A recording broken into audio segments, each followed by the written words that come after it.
এই পোস্টারগুলো দিয়ে আজকে আমি আমার ডেস্কটাকে অ্যাস্থেটিক একটা লুক দিব। আমার ডেস্ক দেখার পরে তোমরা অনেক অনেক কমেন্ট করছিলা যে এই পোস্টারগুলো আমি কোথা থেকে নিয়েছি। ভাবলাম কেননা আমি এটার উপরে একটা ডিটেলস ভিডিও বানিয়ে ফেলি। গুগল থেকে আমি ছবিগুলো সেভ করে দেন যে কোনো একটা প্রিন্টারের দোকানে গিয়ে প্রিন্ট করিয়েছি।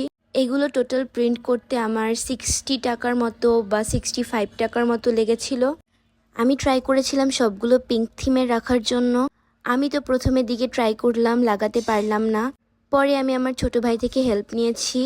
ও আমাকে এত সুন্দর করে সবগুলো সেট করে দিয়েছিল, কি আসলেই ধন্যবাদ জানানো উচিত।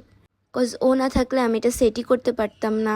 সে তো আমি কাটতেই পারছিলাম না, তোমরা দেখলাই আমি কি ভাবে কাটছিলাম। তারপরে ও বলে যে আপু আমাকে দাও, আমি সুন্দর করে তোমাকে এগুলা কেটে দিতেছি। পরে আমি ওকে ট্রাস্ট করে দিছি, আর দেখি ট্রাস্ট মি অনেক সুন্দর করে কাটছে। এরপরে আমি ওর দাঁড়ায় দাঁড়ায় কাটার ক্লিপ নিচ্ছিলাম।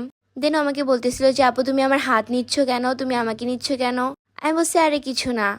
তারপরে আমার টেবিলের অবস্থাটা কিছুটা এরকম হয়ে যায়। তো এটা ফাইনাল লুক। আই নো এটা ভালো করে আমি ওয়ালে সেট করতে পারিনি, বাট যেভাবেই হোক এটা অনেক বেশি সুন্দর লাগছিল আর অ্যাস্থেটিক লাগছিল। তোমরাও বাসায় এটা ট্রাই করতে পারো।